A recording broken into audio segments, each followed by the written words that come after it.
who is a cognitive hypnotherapist. And she has worked with women of all ages and stages. But today, which is going to concentrate on all those anxiety issues and how we can help. And a bit more. Hello ladies, can you hear me okay? Yes. Right, okay, I'll give you a minute or so to settle down, those of you who want to.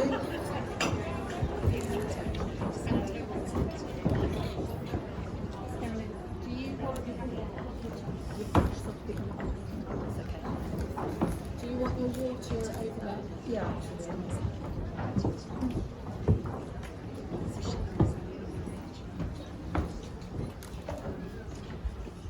Thank you.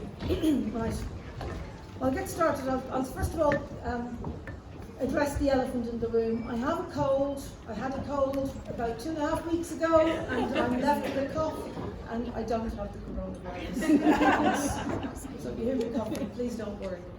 Right, okay, so mind tricks. I'm a hypnotherapist. A lot of people have a funny idea what about hypnotherapy is all about. Some of you will have had it, somebody not. Sorry, can you hear me? I'm not used to using these things. Hopefully you'll get a little bit more information about what hypnotherapy is actually all about through this and how it can help you through menopause. So, right, about me. I am a perimenopausal woman. I'm 58 years of age. I am still perimenopausal. My last period was less than a year ago. So it just goes to show that not everybody hits the menopause at the same time. And often, not everybody, you know, if you have issues with things like, I don't know, pains and aches, hot flush, well not hot flushes, but pains and aches, tiredness, brain fog, all these sort of things, and they're happening when you're 45. I mean, when I was 45, that was 13 years ago. So, you know, it isn't necessarily always going to be a menopausal symptom. I'm a cognitive behavioural hypnotherapist. I practice in Crowthorne, which is just up the road. I've been a cognitive behavioural hypnotherapist for about the last 12 years or so. So yeah, when I was about 46 I started. Now, when I was constructing my website, I talked about all the things that as a hypnotherapist I can help. So things like anxiety, things like confidence issues, things like self-esteem issues, all these sort of things, which I'll talk about in a bit more detail. But it is only over the last few years, when I've sort of been going through things myself a bit, that I sort of realised that actually I'm sort of seeing all sorts of issues, and I'm seeing an awful lot of women with these issues in common, and they're all in and around the same age group. So although if you look at my website, it doesn't say anything about dealing with menopause, it does talk about dealing with a lot of issues that are coming to menopausal symptoms. So the things I see an awful lot of, I don't know if you can see me over there, I see all of this. Weight gain, a lot of us suffer from weight gain, anxiety, confidence and self-esteem issues. I get to see an awful lot of women who are used to be confident to do things, like driving. Classic one is driving. A lot of women say, I used to drive all over the country, and then somebody sort of cut me up on a motorway, and now I don't go on a motorway anymore. And then gradually their circle of what they can do, what they feel comfortable doing, gets smaller and smaller and smaller. Also, people are dealing with insomnia. There are hot flushes that either waken them up, or they get the hot flush and then they're awake, and then they think, well, that's it, I'm not going back to sleep now. I'm awake for the next few hours. Hypnosis and hypnotherapy can really help with techniques to get you back to sleep. So, moving on. How can hypnotherapy in itself help? Well, hypnosis is a very hard thing to describe. You know, if I was trying to tell you exactly what hypnosis are, there's debates out there as to what is and what isn't hypnosis. We could be here talking about this for the next, 3 weeks. But ultimately, what hypnosis feels like is that little state that's halfway between being awake and being asleep. So you know when you're in your bed and you've got your eyes closed and you're hoping you're going to go to sleep in a minute, and you're pretty relaxed, but you might think, oh, well, if you hear the dog moving around downstairs and he bumps into something, you think, oh, I don't need to worry about that. It's external to how I feel. So that's the state you're in when you're in hypnosis. So it is a state of relaxation. It's a state where, you're completely focused on what it is you're thinking about at that point in time. And we all know, don't we, that if we really, really, really put our mind to something, then you'll probably achieve it, won't you? Yeah? So with weight gain and weight loss, we all know if we really, really stick to something and really focus on it, we will probably get there. The problem with a lot of people in weight gain and that sort of thing is they get distracted. Something else comes up which is more interesting. But hypnosis can help with that, with things, help keep you focused, help keep you on track, keep your motivation going. We're harnessing the power of the mind when we're using hypnosis. So I'm going to do a little experiment with you, and it's called light arm and heavy arm thing. So for this, I'm going to need you to ask you to put your hand out in front of you, 2 hands out in front of you like this. Okay? Right. Okay, thanks. Oh, okay. Oh, it's all right. Okay, I'll just ask you ladies to do it. I don't need you holding your hands out too long. Right, it can help if you close your eyes. You don't have to if you don't feel comfortable to, but it can help. So I want you to imagine that on the wrist of one hand, you've got a big heavy bucket of sand, right? So you can feel the weight of that bucket of sand, okay? And you feel the weight of that bucket of sand and it's starting to drag on that wrist. Now the other hand has an enormous bunch of helium balloons attached to it. Okay, so just imagine what that feels like. Imagine the feeling in those hands. You find that one hand is starting to be pulled down a little bit, and the other hand is starting to drift up just a bit. Okay, so go with that for a minute or two. And then you find that, just imagine now that I've come along with a huge great big jug of water and tipped it in on top of that bucket of sand. And when you do that, you find that sand starts to drift down even more. And then another bunch of balloons on the other hand, and it lifts up even higher. Okay, open your eyes and have a look at your hands. Some of them will have moved, some of them won't. Some of them, even if they haven't moved, you might find, you might find that your hands are feeling really, one is feeling really heavy. Do you find that? Yeah? So that's just showing you that when you imagine something, it happens for real. Yeah? It happens in your body, regardless of whether you didn't believe in a bucket of sand, did you? Nobody actually believed in a bucket of sand or a bunch of balloons. But it doesn't matter, your body still responds. Now, next one, okay? A lot of people talk about mind-body connection. And I've got on this, what we think becomes real. We're going to do a lemon cutting test. Right, so close your eyes for a moment. And just imagine now that you're in the kitchen, and in the kitchen, you can see everything, it's all familiar, you can recognize everything in this kitchen. And then you go to the worktop, and there's a lovely lemon on the worktop. Beautiful, round, plump. You can see all the pores. Now imagine you could take a knife and you chop that lemon in half, and then you can see the juice dribbling out on the worktop, and then you pick up a half of that lemon and you sink your teeth into it. Right, okay, I can see a few faces being pulled at this stage. Okay, just watch what's happening in your mouth at the moment. Okay, have you got all that saliva running around your mouth in response to this? Okay, so just bring yourself back now. You have now experienced a mind-body connection, yeah?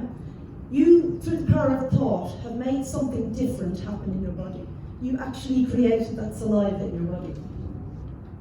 And that's what we can do just through the power of thought. Just by sitting here thinking about it, we've actually made you change what's happening in your mouth. You could imagine that taste. I could see on your faces, you had all this going, horrible, horrible, horrible. So we can use these changes and the power of using our own imagination, because it's not what I'm saying, I'm the hypnotherapist, I'm just giving you a suggestion, but it's what you're taking and running with, yeah? That's what makes the changes in the body. So, let's say how then this affects the menopause. Right, first of all, we can learn to control anxiety by learning to change the way we think. So a lot of the anxiety we feel is because we're thinking quite a negative way. We're thinking, oh my God, this is awful, this is going to be dreadful, nothing's going to work out, we're all going to die, all of these sorts of things that are coming through now, yeah? And that causes a lot of anxiety, because when you start saying these things to yourself, you start working yourself up into a bit of a frenzy, don't you? So what we need to do is we need to learn how to control the self-talk. And that's something that we can do with hypnosis. We can learn how to practice relaxation. I mean, one of the things that hypnosis is really famous for is getting people really relaxed. So I can teach you, another hypnotherapist can teach you to get completely limp and loose and floppy. So that, if you've got no tension in your body, I mean, how do you feel when you're stressed? How do you feel when you're stressed? You're sort of, all tense and screwed up and everything like that. When you're relaxed, it's very hard to get stressed. Very, very hard indeed to get stressed. So we can learn how to control panic attacks as well, because a lot of people suffer from panic attacks. Does that ring true to anybody in here? No? Some people will experience them. There's a lot of them in the population. The next thing is learning how to feel, how to build your confidence by feeling empowered. There's nothing worse than feeling a victim, is there? There's nothing worse than thinking, I can't do this, and I'm not good enough, and all of these sort of things that go on in people's minds.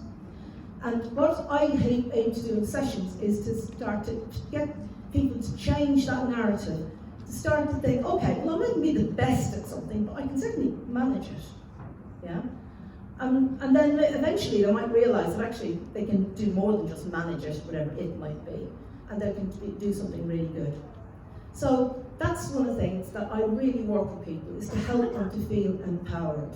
In fact, that's sort of the tagline and all the stuff that I use.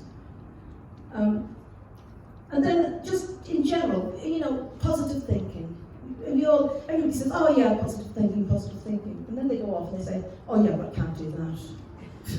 And of course you can, Who decides what goes on in your mind at the end of the day? Is it you, or is it somebody else? You can decide what goes on in your mind. And then, if you have to think positively, you think of all the money you're saving on the heating your hot flushes. I shouldn't say this because my daughter's sitting in the audience today, but I have actually turned the household heating down by 1 degree, and everybody's running around saying, it's freezing in here! And I'm going, So, anyway, other ways hypnotherapy can help. There's lots of things, really. Right, help you come to terms with an early menopause. I mean, that is a big, significant thing, really. If you have can really change your life issues, your life plans.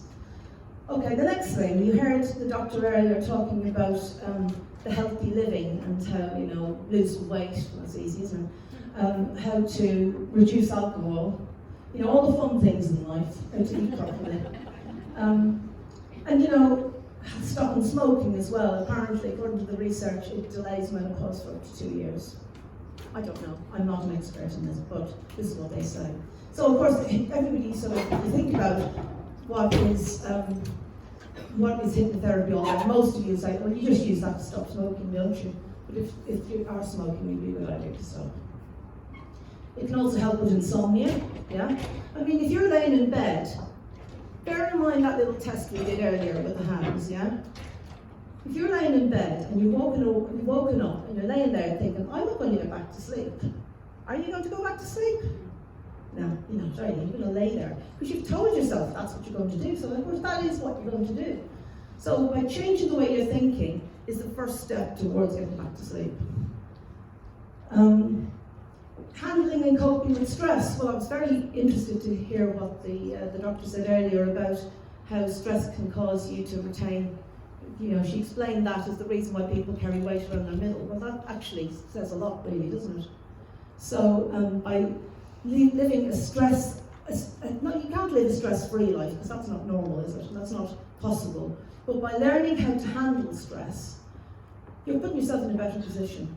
I mean, let's face it, any illness, any disease, any condition that you've got is going to be made worse if you feel stressed. Yeah? I mean, just things like high blood pressure, for example. It's going to get worse if you're stressed. If you've got a heart condition, it's going to be worse if you're stressed. So any position that you put yourself in, if you're stressed, it's going to make things worse. And then going on from there, it can be a stressful time, menopause, because you're getting to the stage where you know, everybody seems to think that when you have your kids, you're going to finish with them at 18 and they're going to go off and look after themselves. How many of you know that's not the case? Yeah. So, you know, at that stage, your older children are going through their own life issues. And of course, you're going to be involved because you're involved, although you probably shouldn't be, but you are. And also, you're going to have elderly mums, dads to look after as well. So, you know, you are a little bit piggy in the middle at this stage of life. And so that is one of the things that you need to be aware of. Right, and then the other thing, which is really important, is this tackling of these phobias that pop up. I mean, a lot of women, like, for example, I talk about the driving one because I see it an awful lot. A lot of women, for example, will be happy to let their macho husbands take the wheel, because that's what their husbands want to do, or their partners or whatever. They want them, they take the wheel, oh look at me, I'm driving.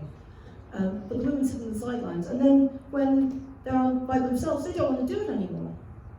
So this is something that you need to step up to the plate, because you know, eventually you might not have somebody to drive you around, which is a bit sad to think, but it is possible, isn't it? And you need, it's also one of these life-limiting phobias. Flying, another one. Nobody wants to, people's concerns and issues get magnified as you get older. You don't want to fly anymore. Yeah, you get a bit nervous about it. And hypnosis, brilliant for all of these sort of things. Learning how to relax, learning how to change your thinking, you know, doing rehearsals and cognitive rehearsals and all that sort of stuff to build your confidence so that you can get on the plane again. I've had hundreds of people come through for flying and phobias and hypnosis. And it's amazing because you see these people, also they're stuck in one spot and they can't go anywhere. And then all of a sudden they're out and they're doing it. They're coming back to me telling me that they've got all the, you know, their life has changed so much. And it's fabulous, it's really rewarding. Right, okay, weight gain. Our lovely friend, weight gain. You know, it's horrible, it makes you feel uncomfortable. And of course, the more you weigh, the less you want to exercise because you feel self-conscious or you just feel uncomfortable or whatever. I do a thing called hypnotic gastric band. And what I do with people is I get them to imagine that they have a gastric band in here. Obviously, it's a delicate reality, it's a delicate thing, isn't it?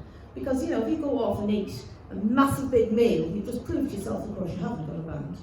But in the short term, it can really help people to cut back on the amount of food that they are consuming.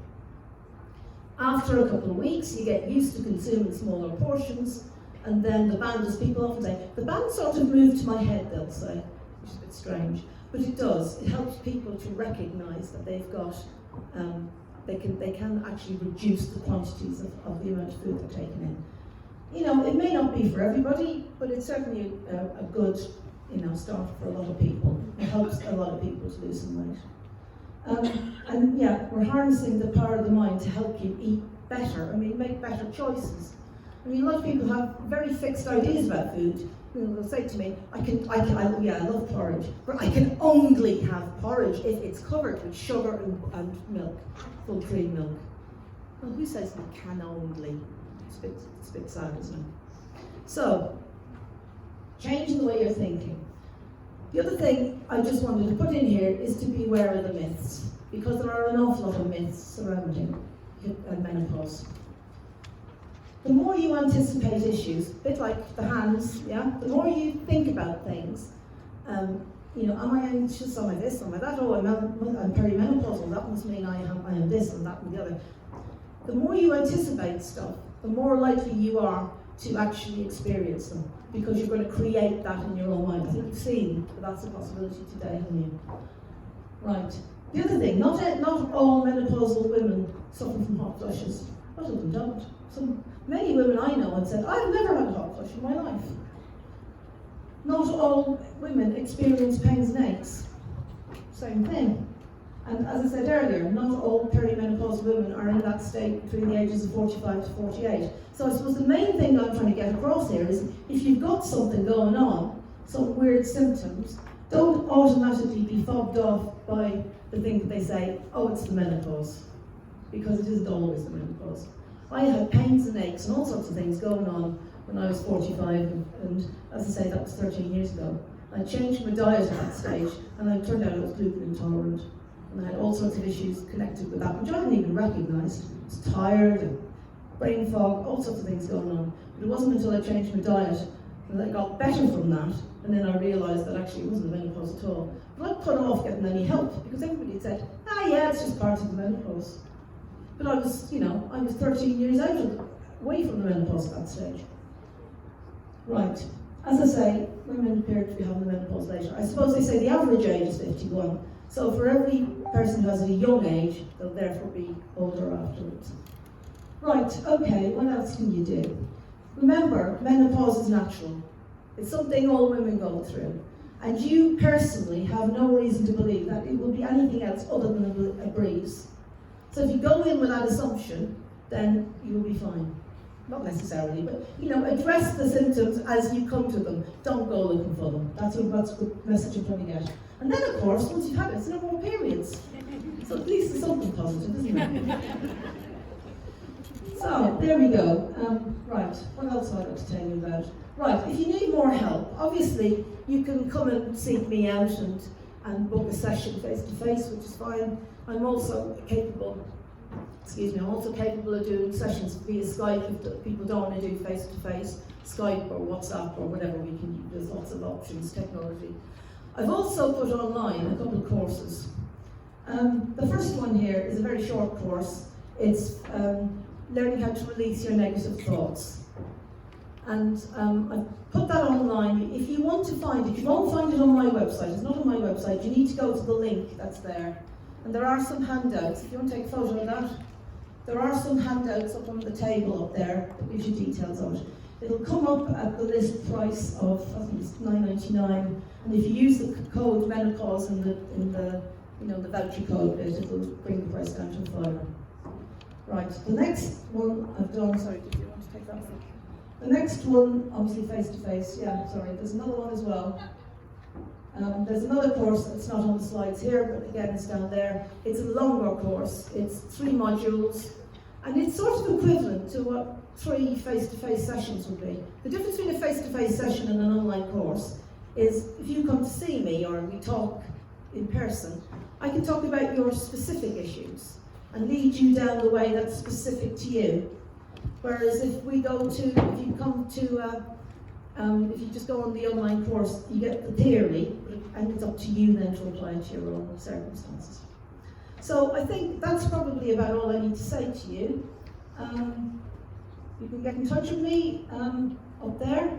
Facebook page, I think, is there. It's partly quite hard to find, but we got there in the end. Carolyn Potter at Crowthorne Hypnotherapy. Okay. And it's on the Facebook page, but that's linked to today, the menopause awareness thing. So thank you very much for listening. I don't know, have you got time for questions? Yeah? 2 minutes. 2 minutes?